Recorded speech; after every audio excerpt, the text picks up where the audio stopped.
Plan B എന്ന് പറഞ്ഞ YouTube ചാനലുണ്ടെങ്കിൽ ഒരുപാട് പേർക്കെങ്കിലും പരിചയമുള്ളൊരു ചാനലായിരിക്കും.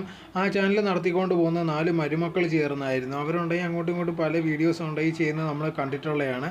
പെട്ടെന്ന് ഒരു ദിവസം ഉണ്ടെങ്കിൽ അതിൽ കൂട്ടത്തിലുള്ള ഖദീജ എന്ന് പറഞ്ഞ പെൺകുട്ടി ഉണ്ടെങ്കിൽ പെട്ടെന്ന് കാണാതെ എന്ത് പറ്റിയെന്നൊന്നും ആൾക്കാർക്ക് അറിയത്തില്ലായിരുന്നു. അത് കഴിഞ്ഞപ്പോഴാണ് കുറച്ച് കഴിഞ്ഞപ്പോൾ ഇവർ തന്നെ ഇതിനൊരു വിശദീകരണമായിട്ട് വന്നിട്ടുണ്ടായിരുന്നു. ആ ഖദീജ എന്ന് പറഞ്ഞ ഒരാൾക്കുണ്ടെങ്കിൽ വേറെ ഒരാളായിട്ട് ഇഷ്ടമായി അങ്ങനെ പോവുകയും ചെയ്തിട്ടുണ്ടായിരുന്നു.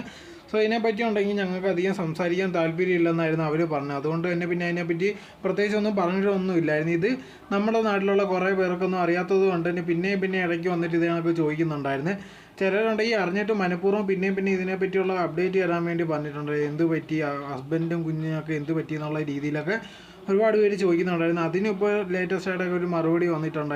കുഞ്ഞിനും ഭർത്താവിനും ഒന്നും ഒരു കുഴപ്പമില്ല, ഭർത്താവ് ഉണ്ടെങ്കിൽ രണ്ടാമത് വേറെ കല്യാണം കഴിച്ചെന്നുള്ളൊരു വിവരവും പറഞ്ഞിട്ടുണ്ടായിരുന്നു. ഇതിനെപ്പറ്റി ഇനി ചോദിക്കാൻ പാടില്ലെന്നും പറഞ്ഞ് ഒരുപാട് പേരെടുത്ത് ഇതേണൊക്കെ പറയുന്നുണ്ട്. പക്ഷേ എന്നാൽ പോലും ഉണ്ടെങ്കിൽ ഒരുപാട് പേര് ഇതിനെപ്പറ്റി ചോദിക്കുന്നുണ്ട്. എന്തായിരുന്നാലും ഖദീജയുടെ വേറെ ഒരു അപ്ഡേറ്റും ഇല്ല. ഇത് ഇത്രയേ ഉള്ളൂ. ഇതിനെപ്പറ്റി കൂടുതലൊന്നും അവർക്ക് സംസാരിക്കാൻ താല്പര്യമില്ലെന്നായിരുന്നു അവരത് പറഞ്ഞിട്ടുണ്ടായിരുന്നത്.